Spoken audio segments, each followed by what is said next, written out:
Freelancing করে আমরা basically দুই ধরনের ইনকাম করে থাকি এখানে। একটা হলো অ্যাক্টিভ ইনকাম, আর একটা হলো আপনার প্যাসিভ ইনকাম। তো আমি গতকালকে বলেছিলাম অ্যাক্টিভ ইনকাম এবং প্যাসিভ ইনকামের বিষয়টা, তারপরে আবার বলছি যারা আজকে নতুন আছেন তারা একটু খেয়াল করেন। অ্যাক্টিভ ইনকাম হলো আমরা আসলে আহ, যারা জব করি, যেরকম আমরা অ্যাক্টিভ ইনকাম করি, তাই না?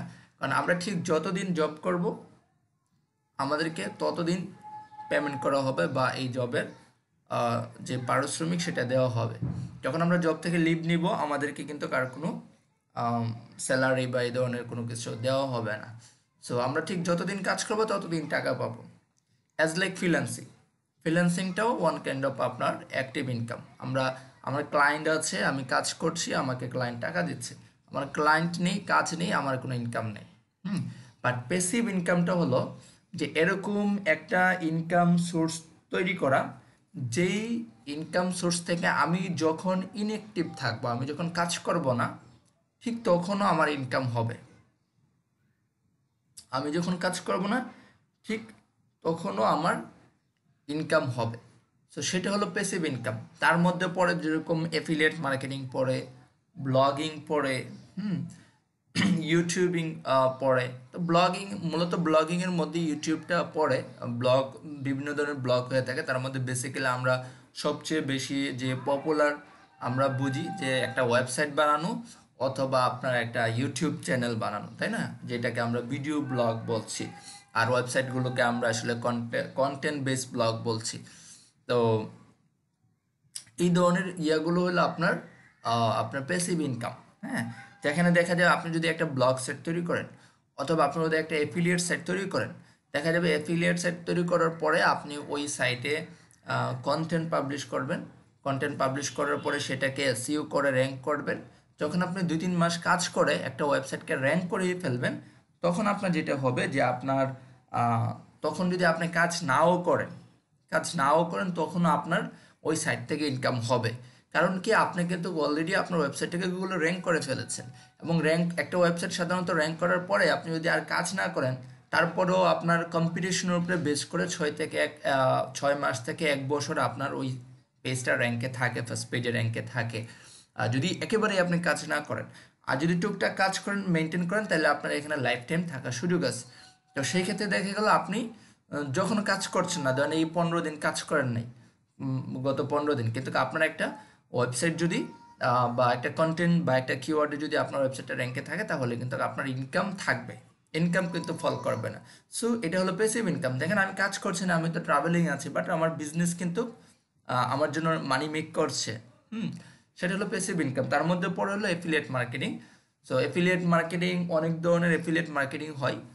মূলত বিষয়টা হলো এফিলিয়েশন বা অ্যাসোসিয়েশন। সো আমরা এফিলিয়েট মার্কেটিং বলতে বাংলাদেশে যেটা বুঝি সেটা হলো অ্যামাজন এফিলিয়েট মার্কেটিং। আমরা যারা বাংলাদেশি আছি, এফিলিয়েট মার্কেটিং বলতে ম্যাক্সিমাম মানে ম্যাক্সিমাম বলতে আমি যদি বলি 90% পিপলই বুঝি আমরা অ্যামাজন এফিলিয়েট মার্কেটিং। না, অ্যামাজন এফিলিয়েট মার্কেটিং না, এফিলিয়েট এটাই একটা আপনার ব্রড ক্যাটাগরি। সো আপনি যার সাথে, মূল বিষয়টা হলো এফিলিয়েট মার্কেটিং। আমরা যেহেতু এফিলিয়েট প্ল্যাটফর্ম হিসাবে অ্যামাজনকে ইউজ করি, তখন এটার নাম হয়ে যায় আপনার অ্যামাজন এফিলিয়েট মার্কেটিং। হ্যাঁ, সো আমরা কিন্তু এই এফিলিয়েট মার্কেটিংটা অ্যামাজন বাদেও আপনার ইবের সাথে করতে পারি, ক্লিক ব্যাংকের সাথে করতে পারি, ক্লিক শিওর আছে, কমিশন জাংশন আছে, রাকুটেন মার্কেটিং আছে, এরকম লটস অফ কিন্তু আপনার এফিলিয়েটস মানে প্ল্যাটফর্ম আছে যাদের সাথে আমরা এফিলিয়েট করতে পারি। মোট কথা হলো, আপনার ওয়ার্ল্ডে যত ই কমার্স বিজনেস আছে, এই প্রত্যেকটা বিজনেসের এফিলিয়েট সিস্টেম আছে। এটা হলো, এই এফিলিয়েট সিস্টেমটা আপনার সবচেয়ে বেশি ইউজ করে ই কমার্স প্ল্যাটফর্মগুলো। তাছাড়াও আপনার অন্যান্য বিজনেসেও কিন্তু এই এফিলিয়েট সিস্টেমটা আছে, যে আপনি একটা কোম্পানির কোনো একটা প্রোডাক্ট বা কোনো একটা সার্ভিস সেল করে দিবেন, তার বিনিময়ে আপনি তার থেকে একটা কমিশন পাবেন, নির্দিষ্ট একটা অ্যামাউন্ট পাবেন। ঠিক আছে? সো আমরা অ্যামাজনটা ইউজ করি এই জন্য, অ্যামাজন হলো যে আপনার ওয়ার্ল্ডের সবচেয়ে বড় ই কমার্স প্ল্যাটফর্ম, এবং ইউনাইটেড স্টেটের প্রায় 99% মানে যারা সিটিজেন, যারা ওইখানে বাস করে, সবাই আপনার অ্যামাজন থেকে কেনাকাটা করে। এটা হলো একটা বিষয়। আবার আপনার অন্যদিকে দেখা যায় অ্যামাজনের অনেকগুলো ফ্যাসিলিটিস আছে। তো সেই বিষয়গুলো নিয়ে হয়তো ফার্দার আমরা কথা বলবো। সো এরকম অনেকগুলো কারণে আমরা অ্যামাজনকেই করি। আবার আমাদের মার্কেটিং আমরা টার্গেটেড কান্ট্রি হিসেবে আমাদের ফার্স্ট চয়েস থাকে হলো ইউনাইটেড স্টেট। সব কিছু মিলিয়ে আমরা কিন্তু অ্যামাজনটাকে চয়েস করি। সো আমাদেরকে অ্যাফিলিয়েট করতে হলে যে অ্যামাজনটাকেও চয়েস করতে হবে, এটার বিষয়টা এরকম না আমরা ইবের সাথে করতে পারি। যদি ধরেন আমার টার্গেট কান্ট্রি যদি ইউনাইটেড স্টেট না হয়ে যদি ইউকে হয়ে যায়, তাহলেই কিন্তু আমাকে অ্যামাজনকে ছেড়ে ইবের কথা চিন্তা করতে হবে। কারণ হলো আপনার আহ, যেরকম ইউনাইটেড স্টেটের 99% পিপল আপনার অ্যামাজন থেকে কেনাকাটা করে, সেম আপনার ইউকের মানুষ কিন্তু আপনার ইবে থেকে কেনাকাটা করে। আবার আপনি যদি বাংলাদেশের কথা চিন্তা করেন যে আপনি বাংলাদেশে অ্যাফিলিয়েট মার্কেটিং করবেন, তাইলে কিন্তু অ্যামাজনকে চয়েস করলে হবে না, আপনাকে চয়েস করতে হবে বিডি শপ, দারাজ, এ ধরনের প্ল্যাটফর্মগুলো। এদেরও কিন্তু অ্যাফিলিয়েট সিস্টেম আছে। হ্যাঁ, এদেরও অ্যাফিলিয়েট বিডি শপ, দারাজ, আজকের ডিল, এদের সাইটে গেলেও দেখবেন এদেরও অ্যাফিলিয়েট মানে প্রোগ্রাম আছে, যে আপনি যদি এদের প্রোডাক্ট সেল করেন সেটার বিনিময়ে একটা কমিশন পাবেন। সো আমরা যেটা করি, অ্যাজ এ অ্যাফিলিয়েট মার্কেটার হিসেবে আমরা কাজ করতে পারি। হ্যাঁ, এবং অ্যাফিলিয়েট মার্কেটারদের ইনকাম কত সেটা যদি বলি, অ্যাফিলিয়েট মার্কেটারের ইনকাম আসলে ইনফিনিটিভ, এক কথায় যদি বলি এটার কোনো শেষ নাই। আপনি যত ইচ্ছে ইনকাম করতে পারবেন এখান থেকে। যত বেশি কাজ করবেন, যত বেশি সাইট আপনি র্যাঙ্ক করাতে পারবেন, যত বেশি কিওয়ার্ডে আপনার ওয়েবসাইটটা র্যাঙ্ক করবে, যত বেশি ট্রাফিক আসবে আপনার ইনকাম তত বেশি হবে। আচ্ছা, আমার মনে হয় একজন লোক আসছে, আমাকে একটু কল করছে, দেখি কে আসছে। 1 মিনিট হোল্ড করেন, সরি।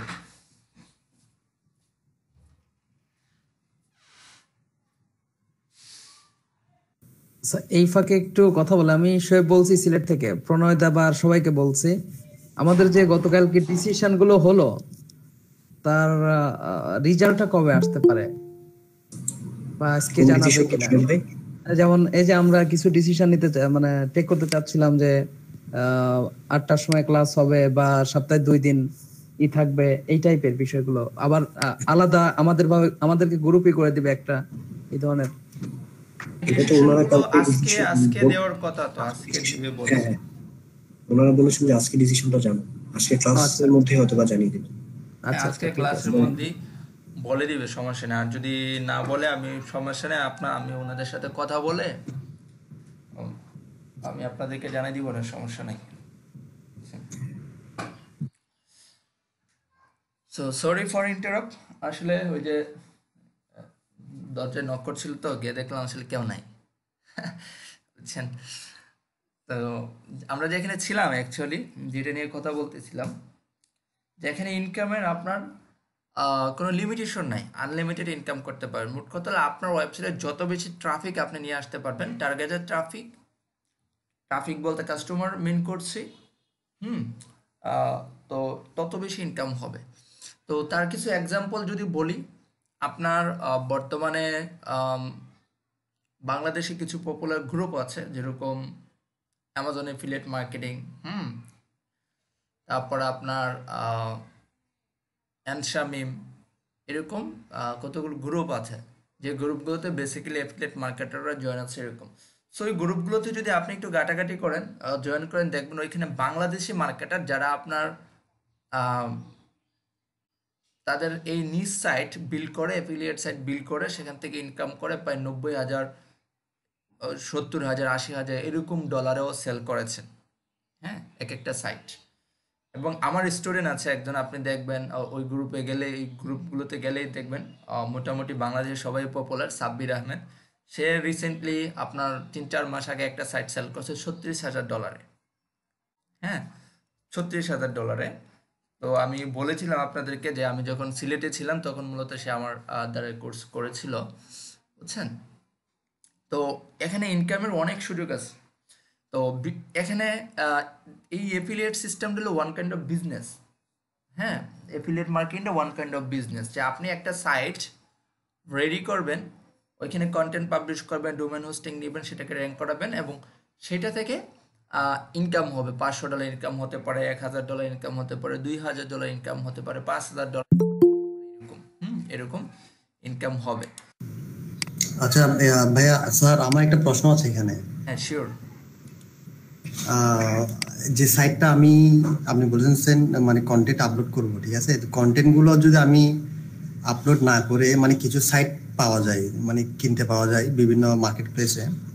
তো ওখান থেকে কিনে আমি যদি ওই দামি কন্টেন্ট গুলো সহ সাইটটাকে করি, আমরা এসইও করে র্যাঙ্ক করি, তখন কি ওটা সেল করা যাবে না যদি কন্টেন্ট আপলোড না করে?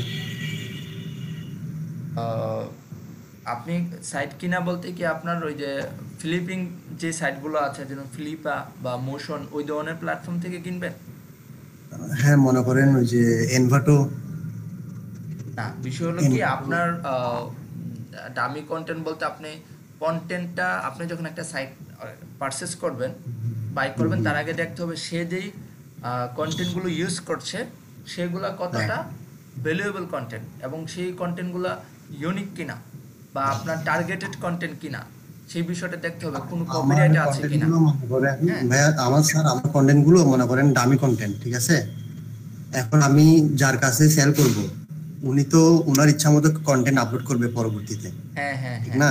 এক্স্যাক্টলি। উনি তো আর আমার কন্টেন্ট গুলো ইউজ করবে না। তো সেক্ষেত্রে আমি ধরেন দামি কন্টেন্ট দিয়ে আমার সাইটটাকে র্যাঙ্কিং করলাম। দামি কন্টেন্ট বলতে আমি কেনার সময় যে কন্টেন্ট গুলো ছিল ওই রকমই, ধরেন এক্সারসাইজ বা জিম এই ধরনের কিছু কন্টেন্ট ছিল আর কি। ওই ধরনের আসলে কন্টেন্ট দিয়ে আপনি র্যাঙ্ক করাতে পারবেন না এসইও করে, বুঝছেন? এসইও করে র্যাঙ্ক করাতে পারবেন না, কারণ আপনাকে ওয়েল কন্টেন্ট প্রোভাইড করতে হবে, ভালো কন্টেন্ট। হ্যাঁ, ওই ধরনের কন্টেন্টগুলোতে কপিরাইট থাকে নর্মালি বা এরকম বিষয় থাকে। তো মোট কথা হলো কন্টেন্টগুলো যদি ইউনিক হয় তখন আপনি ওই কন্টেন্টটা ইউজ করতে পারবেন। আদারওয়াইজ কোনো কপিরাইট বা প্লাগরিজম ইস্যু আছে এরকম কন্টেন্ট ইউজ করা যাবে না। হ্যাঁ, আর ইউজ করলেও আপনি গুগলে র্যাঙ্ক করতে পারবেন না, কারণ গুগলের মোর দেন 200+ র্যাঙ্কিং ফ্যাক্টর আছে। তো ওই কোনো একটা র্যাঙ্কিং ফ্যাক্টর যদি আপনার মানে ক্রস করে বা কোনো একটা র্যাঙ্কিং ফ্যাক্টর যদি আপনি একটু দেখা গেল যে সবগুলো ইম্পর্টেন্ট না বাট ম্যাক্সিমাম ইম্পর্টেন্ট, তার মধ্যে কন্টেন্ট ইস্যুটা অনেক ইম্পর্টেন্ট।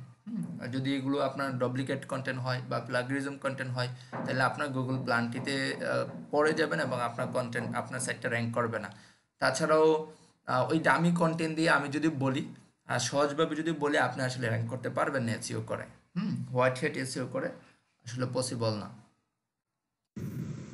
আচ্ছা, আচ্ছা। তো আপনাকে আসলে এই ক্ষেত্রে আহ, একটা বিষয় আমি বলি যে এফিলিয়েট মার্কেটিংটা আসলে যারা বিগিনার তাদের জন্য না, এক কথায় যদি বলি। হ্যাঁ, এটা আসলে যারা অলরেডি এসইও নিয়ে কাজ করে ফ্রিল্যান্স মার্কেট প্লেসে, যাদের হয়তো মোটামুটি এক্সপিরিয়েন্স আছে, এক দুইটা সাইট র্যাঙ্ক করিয়েছেন, বেসিক্যালি তাদের জন্য। হ্যাঁ, কারণ এসইওটা আপনার এটা একটা বিজনেস। হ্যাঁ, সো এই ক্ষেত্রে একটা বিষয়।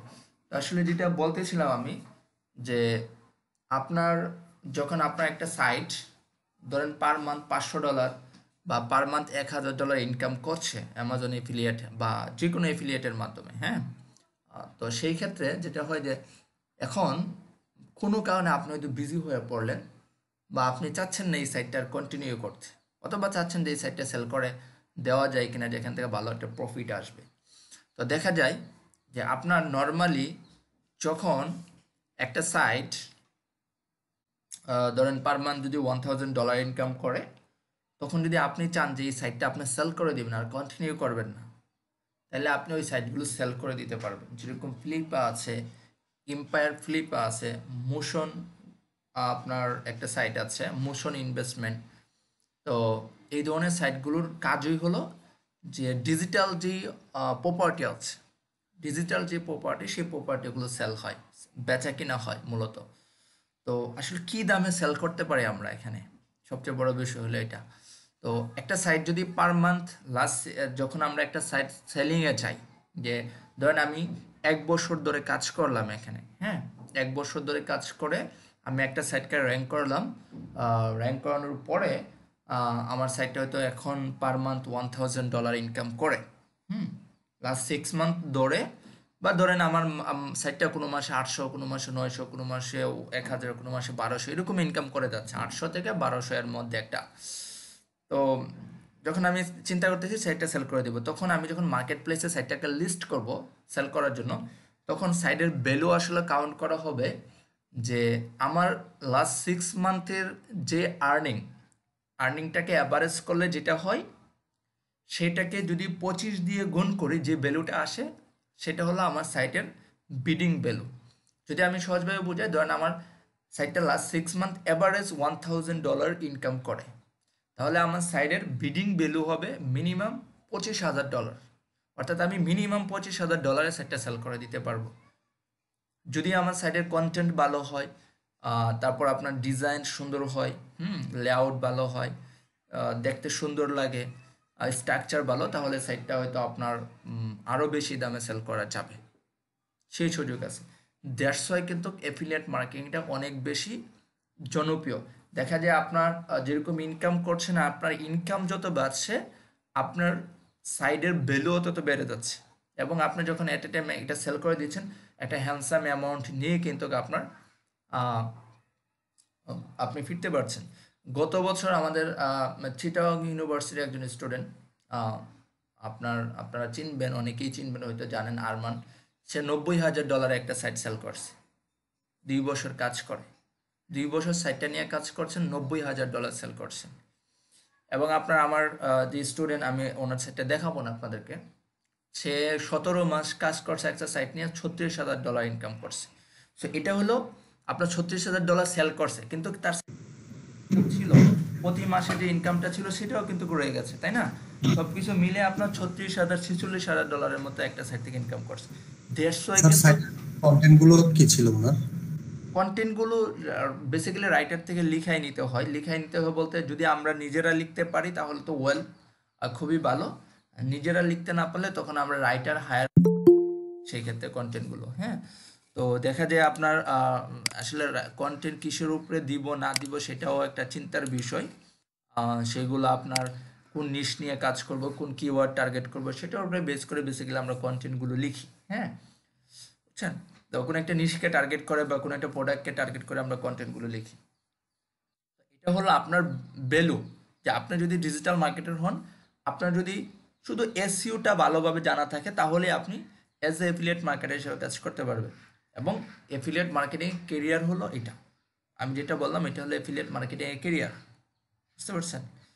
এবং বাংলাদেশ এরকম আপনার আরও বড় বড় মার্কেটার আছে, যেরকম আলামিন কবির, আপনারা হয়তো অনেকেই চিনেন, যিনি প্রধানমন্ত্রীর পুরস্কারও পাচ্ছেন, সে একজন অ্যাফিলিয়েট মার্কেটার, যাদের হয়তো $multi-million বিজনেস আছে, অ্যাফিলিয়েট বিজনেস, তারা কিন্তু ক্যাসিও এক্সপার্ট ডিজিটাল মার্কেটার। হ্যাঁ, এরকম আরও অনেকে আছেন।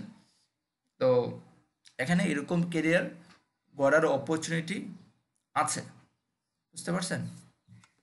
এই ধরনের পরে আপনার এটা গেল, আপনি অ্যাজ এ অ্যাফিলিয়েট মার্কেটার হিসেবে কেরিয়ার বিল্ড করতে পারবেন। হ্যাঁ, সেকেন্ড যেটা আছে, আমরা যদি দেখি, যে দেখেন আমার এখানে একটা স্ক্রিনশট আছে, 2019 সালের স্ক্রিনশট এটা, কারণ আমি স্লাইডটা অনেক আগেই বানিয়েছিলাম।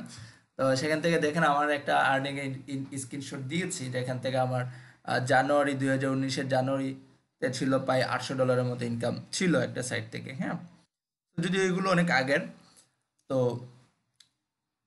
আপনারা এর থেকে বেশি ইনকাম করতে পারবেন। হ্যাঁ, সেটা নিয়ে চিন্তা করার কোনো কারণ নাই। তারপর যেটা আছে সেটা হলো ব্লগিং বা গুগল অ্যাডসেন্স নিয়ে আমরা কাজ করতে পারবো। সো ব্লগিং বা গুগল অ্যাডসেন্স হলো আপনার খুবই বড় একটা, মানে বাস্ট একটা ক্যাটাগরি।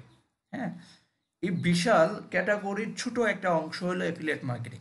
আমরা এতক্ষণ যেটা নিয়ে কথা বললাম, যে ধরেন ব্লগিং ইন্ডাস্ট্রিটার 10 ভাগের 1 ভাগ হলো অ্যাফিলিয়েট মার্কেটিং, আর ব্লগিং ইন্ডাস্ট্রিটা আরও বড়। আমরা হয়তো ব্লগিং নিয়ে অনেক বেশি পরিচিত না, ব্লগিং আমরা নর্মালি করিও না, খুবই কম করি। কিন্তু উন্নত দেশগুলোতে যেটা হয়, যে তাদের ইউনিভার্সিটিগুলোতে, কলেজগুলোতে শেখানো হয় ব্লগিং করার জন্য। এবং আমাদের যেরকম পড়াশোনার পরে একটা ড্রিম থাকে, আমি হয়তো ডাক্তার হব, ইঞ্জিনিয়ার হব, অথবা আমি হোটেলিয়ার হব, এরকম আমাদের ড্রিম থাকে, তাই না? অন্যান্য দেশের স্টুডেন্টরা আপনার এরকম হয় যে আমি পড়াশোনা শেষ করে অ্যাজ এ ব্লগার হিসেবে কাজ করব। এখানে ব্লগিং বা ব্লগার বলতে আমরা আসলে ওই যে বাংলাদেশে যে ব্লগার বুঝি সেটা না, যে ওইরকম ধরেন রাজীব একজন ব্লগার ছিল, তাকে হয়তো হত্যা করা হয়েছে, তাই না? এরকম ধরনের ব্লগিং না। অনেকেই তো আমরা ভুল বুঝতে পারি, ব্লগার বলতে কাদেরকে বুঝি? আমরা ব্লগার বলতে বুঝি ওই যে কিছুদিন আগে শিবিরে পিড়ে পাড়ে মাইরা ফেলছে এরকম, এরা নাকি ব্লগার? না, এই ধরনের ব্লগিং না, ওইটা অন্য জিনিস। ওইটা হলো অন্য জিনিস। হ্যাঁ, ব্লগিং বলতে আমরা যেটা বোঝাচ্ছি, ধরেন আপনার কোনো একটা পার্টিকুলার টপিক্সের উপরে ভালো নলেজ আছে, যেটা আমি গতকালকেও বলেছিলাম, যে ধরেন আপনি ভালো রান্না বান্না পারেন, এক কথায় যদি বলি, ভালো রান্না বান্না পারেন, খুবই ভালো ভালো রেসিপি আপনার জানা আছে, এবং আপনি খুবই ভালো করে ঘর গুছাতে পারেন। হ্যাঁ, মোট কথা হলো একটা বাসা কিভাবে অর্গানাইজ করে রাখতে হয় এবং ভালো ভালো খাবার কিভাবে রান্না করতে হয়। হ্যাঁ, ওয়ালের কোন রুমটা কিভাবে ডেকোরেশন করলে আপনার সুন্দর লাগবে, এরকম ভালো নলেজ আপনার আছে, বা আপনি হয়তো রিসার্চ করে ভালো নলেজ দিতে পারেন, প্রোভাইড করতে পারেন, সেরকম ক্যাপাবিলিটি আছে, এবং ভালো ইংলিশ লিখতে পারেন। হ্যাঁ, ইংলিশই করতে হবে এরকম না, বাংলা সাইটও আপনি বানাতে পারেন। হ্যাঁ, নর্মালি আমরা সবাই ইংলিশ সাইট বানাই, কারণ হলো ইংলিশ সাইটে আপনার ইনকাম বেশি হয়, সিপিসি ভালো থাকে। সো এই বিষয়গুলো আমরা হয়তো যখন আরেকটু ক্লাস করবো তখন বুঝবো সিপিসি কী জিনিস, এই বিষয়গুলো আপনার বাংলা সাইটও বানাতে পারেন। তো দেখা গেলে এখন চিন্তা করলেন যে না আমি ব্লগিং করব, তো তাহলে আপনি চিন্তা করলেন যে আমার যেহেতু এই বিষয়গুলোর উপরে ভালো নলেজ আছে, বা আমি ভালো জানি, ভালো লিখতে পারবো, যে কীভাবে একটা রুম, কীভাবে কিডস রুম ডেকোরেট করতে হয়, কিডস রুমের কালার প্রিন্ট কীরকম হওয়া উচিত, এবং কিডস রুমে আসলে কীভাবে সেট আপ দিলে রুমটা সুন্দর লাগবে, কিডসের কমফোর্টেবল ফিল করবে, বা কীভাবে কিচেনটা সাজানো যেতে পারে, কীভাবে ভালো করে আমরা রুম সবসময় ক্লিন রাখতে পারি। হ্যাঁ, বা বেডরুম কীভাবে সাজানো যেতে পারে, বা কাপল রুম কীভাবে ডেকোরেট করা যেতে পারে। হ্যাঁ, এই ধরনের লটস অফ আইডিয়া হয়তো আপনার মাথায় আছে। তো আপনি চিন্তা করলেন যে আমি এগুলো নিয়ে কন্টেন্ট প্রোভাইড করবো, মানুষকে জানাবো। হ্যাঁ, তখন আপনি এগুলোর উপরে লেখালেখি করবেন। তো একটা সময় দেখা যাবে যখন আপনি লেখালেখি করবেন, আপনার সাইটটাকে এসইও করবেন, তখন প্রচুর ভিজিটর কিন্তু আপনার সাইটে আসবে। যখন ভিজিটর আসবে তখন আপনি চিন্তা করবেন এই সাইটটা দিয়ে আমি ইনকাম করব। সো ইনকাম করার জন্য আপনি বিভিন্ন ধরনের মানিটাইজেশন যে ওয়ে আছে সেগুলো ইউজ করতে পারেন। তো মানিটাইজেশন ওয়ের মধ্যে ফার্স্ট অফ অল আমরা সবাই যেটা চিনি সেটা হলো গুগল অ্যাডসেন্স। যে গুগল অ্যাডসেন্সে অ্যাপ্লাই করবো, যদি গুগল অ্যাডসেন্সে অ্যাপ্রুভাল পেয়ে যায় তাহলে গুগল আমাদের ওয়েবসাইটে অ্যাড শো করাবে এবং সেটার জন্য আমরা টাকা পাবো। বাট এই গুগল অ্যাডসেন্স ছাড়াও আপনার মানিটাইজেশন আরও অনেক ওয়ে আছে, আমরা হয়তো অনেকেই জানি না। গুগল অ্যাডসেন্স হলো, আমি যদি বলি তো মানে টপ 10টা মানিটাইজেশন ওয়ের মধ্যে সব থেকে যে নিচে যেটা সেটা হলো গুগল অ্যাডসেন্স, মানে সবচেয়ে 10 নম্বরে যেটা সেটা হলো গুগল অ্যাডসেন্স। কিন্তু আমাদের বাংলাদেশে গুগল অ্যাডসেন্সটাই একদম টপ, ঠিক আছে। যেরকম আপনি এই গুগল অ্যাডসেন্সে অ্যাপ্রুভাল নিতে পারেন, নিয়ে আপনার ওয়েবসাইটে অ্যাড দেখাতে পারেন, অ্যাড দেখালে আপনার সেখান থেকে ইনকাম হবে। এছাড়াও আপনি আরও ইনকাম করতে পারেন, ধরেন বিভিন্ন ইবুক সেল হয়, ইবুক, হ্যাঁ, যে how to organise your kitchen, এইটার উপরে, এই টপিক্সের উপরে আপনি একটা ধরুন 10 পেজের একটা ইবুক লিখলেন, যেখানে আপনি একটা কম্প্রিহেন্সিভ একটা গাইড দিলেন তাদেরকে, যে তুমি কিভাবে তোমার কিচেন রুমটা অর্গানাইজ করে রাখবা এবং অলওয়েজ কীভাবে ক্লিন রাখবা, সেটার উপরে আপনি একটা গাইড দিলেন তাকে, কিভাবে শুরু করতে হবে, কোথায় কী রাখতে হবে এবং প্রতিদিনের রুটিন কী হবে, এরকম একটা ডিটেলস গাইড। বা আপনার হতে পারে হাউ টু এরকম হাউ টু অর্গানাইজ বা how to clean your house, এরকম যে হাউস ক্লিনিংয়ের উপর আপনি একটা ডিটেলস ই বুক লিখলেন 10-12 পেজের, যেখানে ইন ডিটেলস গাইড দিলেন। তো আপনি চিন্তা করলেন যে আমি যদি ই বুক লিখছি এখন সেল করব, তো আপনি যেটা করতে পারেন যে আপনার যে ওয়েবসাইট আছে এই ওয়েবসাইটে আপনি একটা পেমেন্ট মেথড অ্যাড করে আপনার ই বুকটা এখানে সেল করতে পারেন। এটার প্রাইস হয়তো রাখলেন ধরেন $5 সাপোজ, কিন্তু দেখেন আপনি ই বুকটা কিন্তু একবারই লিখলেন, কিন্তু এই ই বুকটা কিন্তু হাজার হাজার কপি সেল হবে, কিন্তু আপনার কিন্তু কোনো এফোর্ট দিতে হচ্ছে না। আপনি একবার মেক করলেন, যদি 1000 বার সেল হয় তাহলে আপনি চিন্তা করেন যে কত ডলার পাচ্ছেন, তাই না? এবং এই ই বুক কিন্তু অ্যামাজনে সেল হচ্ছে, অ্যামাজন কিন্ডলে সেল হচ্ছে, এরকম আরও অনেক ই বুক প্ল্যাটফর্ম আছে যেখানে সেল হচ্ছে। সো এটাও আরেকটা মানিটাইজেশন ওয়ে, এবং এখান থেকে প্রচুর ইনকাম করার সুযোগ আছে। ই বুক সেল করতে পারেন, এরকম আরও অনেক অপরচুনিটি আছে, হ্যাঁ, আপনার যেখান থেকে ইনকাম করতে পারেন। অ্যাডসেন্স, গুগল অ্যাডসেন্স থেকেও ইউজুইন নামের আরেকটা প্ল্যাটফর্ম আছে, যেখানে আপনার তাদের অ্যাডের সিপিসি আরও হয়। আপনি যদি তাদের অ্যাপ্রুভাল নিতে পারেন তাহলে আপনার গুগল অ্যাডসেন্স ইউজ করে যে টাকা পাবেন তার ডাবল টাকা আপনি তাদেরকে ইউজ করে পাবেন। হ্যাঁ, সেরকম লটস অফ ওয়ে আছে যেখান থেকে আপনি ইনকাম করতে পারবেন। এটা হলো গুগল অ্যাডসেন্সের মাধ্যমে। এই গুগল অ্যাডসেন্সটা আপনার প্যাসিভ ইনকামের মধ্যে পড়ে। তারপরে যদি দেখেন এখানে আমার এখানে 2019 সালের একটা স্ক্রিনশট দেওয়া আছে। 2019-এর জানুয়ারি থেকে জানুয়ারি 31 পর্যন্ত যে গুগল অ্যাডসেন্স থেকে আমার ইনকাম ছিল প্রায় অ্যারাউন্ড $3,000 মতো। সো এখানে অনেক এফোর্ট দিতে হয় নর্মালি গুগল অ্যাডসেন্স বা ব্লগিং নিয়ে কাজ করলে। তারপরে আছে দেখেন ই কমার্স বিজনেস। আপনি যদি একজন ডিজিটাল মার্কেটার হন তাহলে আপনি ই কমার্স বিজনেস করতে পারবেন। তো ই কমার্স বিজনেস বলতে আমরা বাংলাদেশের মানুষ যারা আমরা বুঝি থাকি মানে যেটা বুঝি সেটা হলো যে ফেসবুকে আপনার প্রোডাক্ট সেল করা। ফেসবুকে একটা পেজ খুলবো, সেই পেজে প্রোডাক্ট আপলোড করব অ্যান্ড দেন বিজ্ঞাপন দিব, সেখান থেকে সেল হবে, সেটাকে আমরা বলছি যে ই কমার্স বিজনেস। না, এটা আসলে ভুল। হ্যাঁ, ই কমার্স বিজনেস এটা না, আমরা এই ফেসবুকের মাধ্যমে যেটাকে সেল করি সেটাকে আমরা বলছি অ্যাপ কমার্স বিজনেস। সেটা হলো অ্যাপ কমার্স। হ্যাঁ, যেটা আপনি ফেসবুকে মানে ফেসবুকটাকে ইউজ করে আপনি বিজনেস করছেন, যেটাকে অ্যাপ কমার্স বলছি আমরা। তো সেই ক্ষেত্রে যেটা হয় যে আপনি চাইলে ফেসবুক ইউজ করেও আপনি বিজনেস করতে পারবেন, বা আপনি চাইলে ই কমার্স বিজনেস শুরু করতে পারবেন, যে আপনার একটা ওয়েবসাইট নেবেন, তারপর আপনি যেহেতু অ্যাজ এ ডিজিটাল মার্কেটার আপনি জানেন কিভাবে একটা বিজনেসকে প্রমোট করতে হয়, একটা প্রোডাক্টকে প্রমোট করতে হয়, তাই না? কি জানেন যে কিভাবে টার্গেটেড কাস্টমারের কাছে আপনার অ্যাড রান করতে হবে। তো সেই ক্ষেত্রে আপনার যদি প্রোডাক্ট সোর্সিং থাকে, যে প্রোডাক্ট আপনার ভালো প্রোডাক্ট সোর্স করতে পারবেন, সেক্ষেত্রে আপনি ই কমার্স বিজনেস করতে পারবেন। ঠিক আছে, যেরকম ধরেন আপনার হয়তো আপনি ভালো আপনার বন্ধুর হয়তো কারখানা আছে বা ধরেন একটা দোকান আছে যেখানে টি শার্টের ভালো কালেকশন আছে এবং থাকে অলওয়েজ। সো আপনি তার প্রোডাক্টগুলো নিয়ে কিন্তু আপনি প্রমোট করতে পারবেন অনলাইনে। যেহেতু আমরা এই কোর্সের মাধ্যমে ফেসবুক মার্কেটিংটা খুবই ভালোভাবে শিখে যাব, ডিটেলসে শিখে যাব। সো আমরা কিন্তু ইজিলি চাইলে শুরু করতে পারবো। আমরা যারা ফিমেল আছি এবং আমরা বর্তমান সময়ে দেখবেন যে আমরা যদি সন্ধ্যার পরে আমরা তো সবাই ফেসবুক ইউজ করি, তাই না? দেখবেন যে সন্ধ্যার পরে যখন আমরা ফেসবুকে ঢুকি বা ব্রাউজ করি, তখন দেখবেন যে বিভিন্ন গ্রুপ থেকে কিন্তু আপনার ফিমেলরা লাইভে আসছে, তাদের প্রোডাক্ট সেল করতেছে, তাই না? বর্তমান সময় কিন্তু এটা অনেক বেশি জনপ্রিয় হয়ে গেছে, বিশেষ করে লাস্ট 2 ইয়ার্স যদি ধরি, 2 ইয়ার্স না 1 ইয়ার্স ধরে খুব বেশি জনপ্রিয় এবং ভালো হ্যান্ডসাম আর্নিং কিন্তু করছে মানুষ, বিশেষ করে ফিমেলরা। তারা একটা গ্রুপ ক্রিয়েট করছে এবং গ্রুপে আপনার কি করছে যে প্রোডাক্ট কিনে আনছে, এনে লাইভ করে আবার কিন্তু সেল করছে। হ্যাঁ, সো আপনি কিন্তু এইভাবেও বিজনেস শুরু করতে পারেন। আপনি চাইলে অ্যাপ কমার্স বিজনেস শুরু করতে পারেন। যদি আপনার বাজেট কম থাকে, প্রোডাক্ট সোর্সিং কম থাকে, একটা বা দুইটা প্রোডাক্ট নিয়ে আপনি শুরু করতে চান, তাহলে অবভিয়াসলি আপনার জন্য অ্যাপ কমার্স বিজনেসটা আপনার বেস্ট হবে। আর যদি না, আপনি যদি বড় আকারে শুরু করতে চান, আপনার যদি অনেক বেশি প্রোডাক্ট থাকে, সোর্স থাকে, তাহলে আপনি ই কমার্স বিজনেস শুরু করতে পারেন।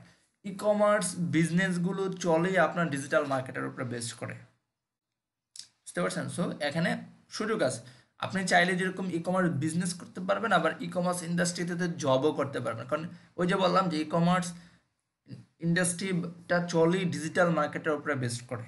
এক কথায় supply chain and digital marketing দুটোর উপরে বেস করে আপনার ই কমার্স ইন্ডাস্ট্রিটা চলে।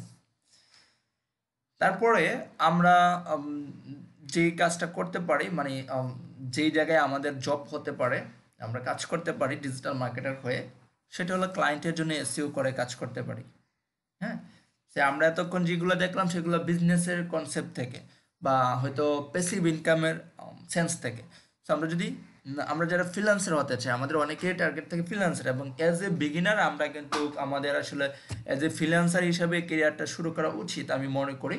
কারণ আমরা এতক্ষণ যে বিষয়গুলো নিয়ে কথা বললাম, যে অ্যাফিলিয়েট মার্কেটিং, ব্লগিং বা আপনার ই কমার্স বিজনেস, সবগুলোই এক্সপিরিয়েন্সের ব্যাপার। মোটামুটি এক্সপিরিয়েন্স থাকা দরকার আমি মনে করি। অ্যাজ এ নিউবি হিসাবে আপনার এই ধরনের কাজে আসলে একেবারেই যাওয়া উচিত না, কারণ আপনি এখানে অনেক স্ট্র্যাটেজি ডেভেলপ করতে হয় আপনাকে। যখন আপনি একটা অ্যাফিলিয়েট বিজনেস শুরু করবেন বা আপনি ব্লগিং শুরু করবেন, আপনার একটা প্ল্যান থাকতে হয়। সো নিউবি হিসাবে আমরা কিন্তু এতটা এক্সপার্ট না, এবং আমার যেহেতু কোনো ওয়েবসাইট র্যাঙ্ক করানোর এক্সপিরিয়েন্স নাই, সো আমি যেটা করতে পারি, ক্লায়েন্টকে আমি এসইও সার্ভিস দিতে পারি। যেটা হবে যে ক্লায়েন্টকে যদি আমি এসইও সার্ভিস দিই, ক্লায়েন্ট হয়তো আমার থেকে সবসময় একদম কমপ্লিট এসইও প্যাকেজটা নাও যেতে পারে, পার্টিকুলার বিষয়ে হেল্প নিতে পারে। যেরকম ধরেন শুধু কিওয়ার্ড রিসার্চের জন্য হেল্প নিতে পারে, বা শুধু ওয়েবসাইট এসইও মানে অন পেজ এসইওর জন্য হেল্প নিতে পারে, অথবা শুধু অফ পেজ এসইওর জন্য হেল্প নিতে পারে। বাট আপনি যখন ব্লগিংয়ে যাবেন বা অ্যাফিলিয়েট মার্কেটিংয়ে যাবেন বা ই কমার্সে যাবেন, তখন যেটা হবে আপনাকে কমপ্লিটলি সবগুলো বিষয় জানতে হবে। দ্যাটস ওয়াই আমরা প্রিফার করি অ্যাজ এ বিগিনার আপনি ফ্রিল্যান্সার হিসাবে কাজ করেন। হ্যাঁ, সেটা হলো বিষয়। সো আমরা যেটা করতে হবে, ক্লায়েন্টের জন্য এসইও কাজ করতে পারি। হ্যাঁ, সো এখানে আমি একটা স্ক্রিনশট নিয়েছি, দেখেন, যেটা আপওয়ার্ক থেকে নিয়েছে। আমরা অনেকেই আপওয়ার্ককে চিনি। একটা আপওয়ার্ক হলো সবচেয়ে লার্জেস্ট ফ্রিল্যান্স মার্কেট প্লেস, যেখানে মূলত ফ্রিল্যান্সাররা কাজ করে থাকেন। সো এখানে আমি যদি দেখেন উনি একজন পার্সন, স্টিভেন। তো উনি মূলত ইউনাইটেড স্টেট থেকে কাজ করে এবং উনি একজন top rated SEO expert Upwork. এবং ওনার আওয়ারলি রেট যদি আপনি দেখেন এখানে, যে ওনার আওয়ারলি রেট হলো আপনার $999। অর্থাৎ উনি 1 ঘন্টা এসইও কনসালটেন্সি করে বা এসইওর কাজ করে, সেই জন্য উনি প্রায় $1000 নেয়। চিন্তা করা যায় এসইওর ডিমান্ড কতটুকু মার্কেট প্লেসে, যে পার ঘন্টায় $1000 নিচ্ছে। বুঝতে পারছেন? এবং আপনার উনি পর্যন্ত টোটাল 100K প্লাস ইনকাম করেছে এবং 1600 ঘন্টা কাজ করেছেন। সো বিষয়টা হলো যে আমি আপনাকে বলছি না যে আপনি এসইও শিখে যখন মার্কেটে যাবেন আপনি এইভাবে ইনকাম করতে পারবেন না। আপনি এভাবে ইনকাম করতে পারবেন না, কারণ উনি হলো একজন টপ রেটেড, অনেক দিন ধরে কাজ করছেন, ওনার অনেক এক্সপিরিয়েন্স। বাট আমি যেটা বোঝাতে চাচ্ছি আপনাকে, যে কেরিয়ার অপরচুনিটিটা কতটুকু, আপনার কতটুকু পর্যন্ত যাওয়ার সুযোগ আছে, চান্স আছে, সেটা হলো বিষয়। হ্যাঁ, আপনার চিন্তা করা যায় যে প্রতি ঘন্টায় যদি $1000 দেওয়া হয়, বাংলা টাকা যদি কনভার্ট করে পাই 80 থেকে 84 হাজার টাকা আসবে, কারেন্সির উপরে বেস করে, কারেন্সি রেটের উপরে বেস করে। 1 ঘন্টায় আপনার সে এই টাকা নিচ্ছে, 84,000 টাকা নিচ্ছে, এবং এই পর্যন্ত সে 1600 ঘন্টা কাজ করছে। তাহলে চিন্তা করেন যে কত টাকা সে নিচ্ছে, তাই না? তো সেটা হলো যে আমি যেটা বোঝাতে, সেটা হলো সুযোগ আছে। অ্যাজ এ বিগিনার আপনি হয়তো $10 বা $15 রেটে কাজ করবেন ফ্রিল্যান্স মার্কেট প্লেসগুলোতে, সেই দিক চিন্তা করলেও কিন্তু খারাপ না। আপনি যদি ফ্রিল্যান্স মার্কেট প্লেসগুলোতে $5 রেটেও কাজ করেন, তারপরেও বলবো বেটার দেন আপনার বাংলাদেশের প্রাইভেট জব থেকে বেটার, এক কথায়। কারণ আপনি প্রাইভেট জব করে সারাদিনে পাবেন হলো 1000 টাকা। 1000 টাকা পাওয়া যায় না সারাদিনে, কারণ 30,000 টাকা স্যালারি কিন্তু আপনার অনেক, বাংলাদেশে এটা হাই, অনেক হাই, সবার থাকে না। ঠিক আছে? নর্মালি যেটা হয় যে আপনার 12 থেকে 15,000 টাকাই স্টার্টিং স্যালারি থাকে। যারা হয়তো আমরা গ্রাজুয়েট কমপ্লিট করে জবে যাই, আমাদেরও সেম অবস্থাই হয়, 15,000, 16,000, 17,000 এরকম, কোম্পানির উপরে ডিপেন্ড করে। সে অ্যাভারেজ 12 থেকে 15,000। তো আমি যদি 15,000 ধরি, তাহলে আপনি ধরেন প্রতিদিন 500 টাকা পাচ্ছেন। আর আপনি যদি $5 রেটেও কাজ করেন প্লাস মার্কেট প্লেসগুলোতে, তাহলে আপনি 400 টাকা পাচ্ছেন 1 ঘন্টা কাজ করে। সো আপনি যদি প্রতিদিন 3 ঘন্টা বা 4 ঘন্টা কাজ করতে পারেন, তাহলে কিন্তু আপনার মোটামুটি ভালো একটা হ্যান্ডসাম আর্নিং হয়ে যাচ্ছে। যদিও বলতে অনেক সহজ, কিন্তু প্র্যাকটিক্যালি কাজগুলো করা একটু টাফ। প্র্যাকটিক্যালি কাজ করা সহজ, কিন্তু কাজগুলো নেওয়া একটু টাফ। যদি আমরা আমাদের কমিউনিকেশন স্কিল ভালো থাকে, ক্লায়েন্ট ভালো ম্যানেজ করতে পারি, ভালো বিট করতে পারি, বা আমাদের নিজস্ব যে স্ট্র্যাটেজি সেগুলো যদি অ্যাপ্লাই করতে পারি, তাহলে হয়তো এর থেকেও ভালো কিছু করা পসিবল। বুঝতে পারছেন? তো যেটা আমি বলতেছিলাম যে এসইও যদি আমরা ফ্রিল্যান্স মার্কেট প্লেসে এই ফ্রিল্যান্সিং সার্ভিসটা দেই এসইওর মাধ্যমে, তাহলেও কিন্তু আমাদের জন্য ভালো কেরিয়ার অপরচুনিটি আছে এবং ভালো ইনকামের সুযোগ আছে। তারপরে যেটা আছে যে গতকালকে বলছিলেন যে সিপিএ মার্কেটিং শিখাবো কিনা। দেখেন, সিপিএ মার্কেটিং আমি 2016 সালে, 16 সালে না, 17-র শুরুর দিক দিয়ে, যখন আমি আসলে ফ্রিল্যান্সিং শুরু করি, তখন আমি ওই যে সিপিএ দিয়ে বেসিক্যালি আমার কেরিয়ারটা শুরু করেছিলাম। তো এটার একটা কারণ ছিল সে এই জন্য, তখন আমি ভার্সিটিতে পড়াশোনা করি। তো একটা অ্যাড দেখছিলাম যে আপনার সিপিএ মার্কেটিং শিখার মাধ্যমে 100% ইনকাম গ্যারান্টি, এবং ক্লাস শুরু করার প্রথম সপ্তাহ থেকে ইনকাম শুরু হয়ে যাবে। বুঝতে পারছেন? এরকম একটা অ্যাড ছিল। তখন এই প্রতিষ্ঠানের নাম ছিল, মানে প্রতিষ্ঠানটা ছিল পান্থপথে, ফার্ম গেটে। আমি তখন পান্থপথে থাকতাম। প্রতিষ্ঠানের নাম মেনশন করছি না, আর মেনশন করলেও আসলে কিছু হবে না, কারণ এসব প্রতিষ্ঠান থাকেই। আর বুঝছেন, তো এরকম ওই যে আমিও এরকম ফান্দে পড়ে গেছিলাম আর কি, বুঝছেন, যে ওই যে ইনকাম শুরু হয়ে যাবে, 100% ইনকাম গ্যারান্টি। তো সেইটা দেখে আমিও এই সিপিএ মার্কেটিং শিখে আমি কাজ করেছি। সেখান থেকে প্রায় $369 মতো ইনকাম হয়েছিল আমার। কিন্তু আমি একটা সময় আসলে অনেক দিন সাস্টেন করিনি সেখানে, মনে 2 মাস কি 2.5 মাস কাজ করেছিলাম। কাজ করার পরে আমি আসলে চিন্তা করলাম যে আসলে না, আমার জন্য আরও বেটার কিছু আছে, আমি সেই দিক ফোকাস করা উচিত। এখানে আমার জন্য কোনো কেরিয়ার নেই, এক কথায় সিপিএতে আমার জন্য কোনো কেরিয়ার নেই। এবং ম্যাক্সিমাম ক্ষেত্রে যেটা হয় যে মানে অ্যাডাল্ট টাইপের প্রোডাক্ট বেশি এখানে প্রমোট করতে হয়। যদি আপনি ওইখান থেকে ভালো কিছু করতে চান তাহলে আপনাকে অ্যাডাল্ট প্রোডাক্ট নিয়ে কাজ করতে হবে, যেটা আসলে রিলিজিয়াস পারপাস মানে সাইড থেকে যদি চিন্তা করি আসলে এটা আমাদের সাথে যায় না। তো যাই হোক, এটা আমার ওপিনিয়ন ছিল, দ্যাটস আমি ওইখান থেকে মুভ করে চলে আসছি। পরবর্তীতে আমি এসইউটা শিখলাম ভালো করে, এসইউ শিখে আমি ফ্রিল্যান্স মার্কেট প্লেসে কাজ শুরু করি। তারপর আস্তে আস্তে ডিজিটাল মার্কেটের আদার যেই স্কুলগুলো আছে সেগুলোতে হয়। হ্যাঁ, সো সিপিএ নিয়ে কাজ করতে পারেন, বাট সিপিএ নিয়ে কোনো কথাই হবে না এই কোর্সে, এক কথায় যদি বলি কোনো কথাই হবে না। এবং সিপিএ আমরা শিখবো না, এবং পার্সোনালি আমি কাউকে এনকারেজ করি না যে সিপিএ নিয়ে কাজ টাজ করার জন্য। বাট জাস্ট মানে ক্লাসের খাতিরে আমি জাস্ট এটা নিয়ে আসলাম আর কি এখানে। হ্যাঁ, সেটা হলো বিষয়। ভাই একটা টপিকের বাইরে প্রশ্ন করি।